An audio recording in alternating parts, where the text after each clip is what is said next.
Saudi अरब की oil and gas industry में work permit receiver के इंटरव्यू के लिए रात के 11 बजे हमारे साथ हैं पाकिस्तान से 12 जमातें पास मेरी मुराद मिस्टर हसनैन।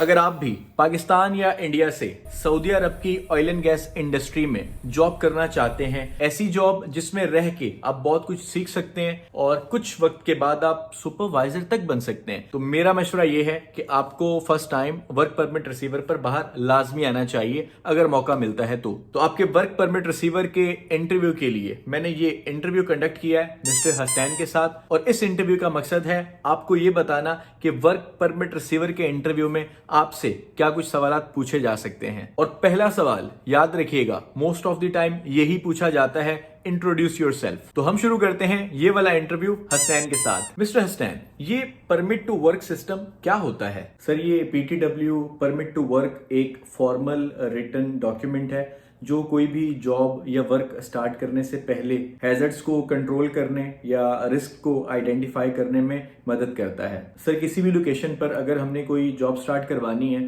तो अगर हमारे पास परमिट हो तो हम सेफली वहां पर ऑथराइज हैं काम करवाने के। Very good. दूसरा सवाल मिस्टर हसनैन आपसे यह है कि ये वर्क परमिट इशू कौन करता है? सर, ऑथराइज परमिट इशूअर इसे इशू करता है जो यूजुअली क्लाइंट की तरफ से होता है। बहुत खूब। अच्छा, आपसे अगला सवाल यह है कि अगर वर्क परमिट एक्सपायर हो जाए तो फिर क्या होगा? सर, अगर परमिट एक्सपायर हो जाता है तो हम एक्टिविटी जो काम हम करवा रहे हैं वो स्टॉप करवा देंगे और परमिट को दोबारा से री इशू करेंगे, रीवैलिडेट करेंगे। क्या कहने आपके? अच्छा, अगला सवाल आपसे ये है कि ये वर्क परमिट क्लोज आउट क्या होता है? Sir, permit close out mean कि ये एक फॉर्मल कंफर्मेशन है कि काम जो है वो मुकम्मल हो चुका है, एरिया सेफ है और हम इस परमिट को क्लोज कर सकते हैं। Very nice. चलिए, अगला सवाल आपसे ये है कि परमिट की टाइप्स कितनी होती हैं? सर, परमिट की टाइप्स वैसे कंपनी टू कंपनी वेरी करती हैं। जैसे मैं सऊदी अरामको का आपको बता दूं, इसमें 4 फंडामेंटल परमिट हैं, जैसे हॉट वर्क परमिट है, कोल्ड वर्क परमिट है,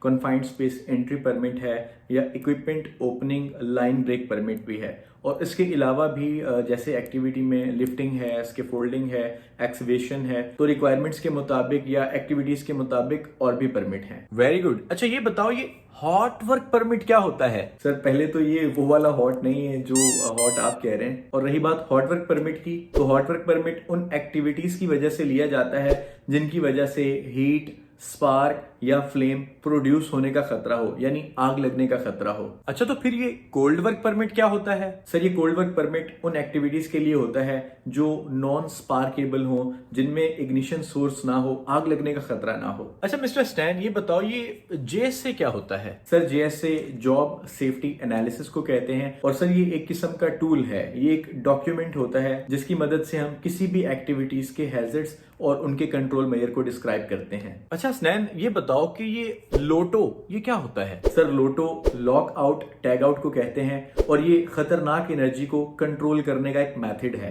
अरे बहुत अच्छे। अच्छा, ये बताओ, ये साइमॉप्स किसे कहते हैं? सर, ये साइमॉप्स 2 वर्ड का कॉम्बिनेशन है। एक है साइमल्टेनियस, दूसरा है ऑपरेशन। इसका मतलब यह है कि अगर एक लोकेशन पर मल्टीपल एक्टिविटीज हो रही हों, तब जो ऑपरेशन हो रहे होंगे उन्हें हम कहेंगे साइमल्टेनियस ऑपरेशन और इसे शॉर्टकट कहते हैं साइमॉप्स। अरे बहुत अच्छे। अच्छा, एक आपसे काम का सवाल भी पूछ लेता हूँ। ये बताओ कि ये JSI क्या होता है? Sir, JSI job safety inspection को कहते हैं और परमिट लेने से पहले JSI कंडक्ट की जाती है, जिसका मकसद unsafe act, unsafe condition, risk या हैजर्ड्स को मॉनिटर करना होता है।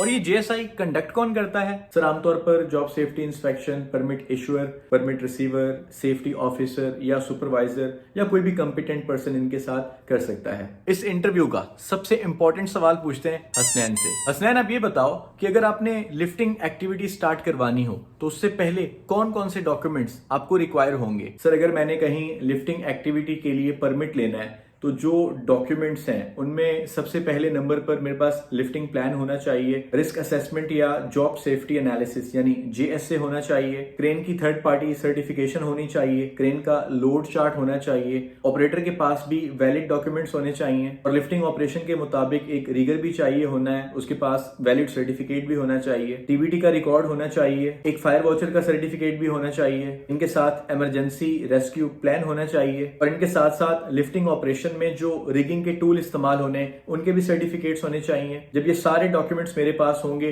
तब जाके मैंने लिफ्टिंग का परमिट या हॉट वर्क परमिट लेना है। अरे बहुत खूब, क्या कहने आपके। Congratulation to you. Thank you so much sir. Mister Hasnain, आपने बहुत जबरदस्त इंटरव्यू दिया है। होप सो हमारे ऑडियंस को भी ये इंटरव्यू अच्छा लगा होगा। अगर तो अच्छा लगा है तो कमेंट बॉक्स में अपनी राय का इजहार जरूर करें, और अगली वीडियो किस पे बनाएं ये सोच के ही बनाएंगे। तब तक अपना ख्याल रखिएगा, दुरूद शरीफ पढ़ते रहिए। मिलते हैं अपने नेक्स्ट इंटरव्यू में या अगली वीडियो में। तब तक के लिए अल्लाह हाफिज।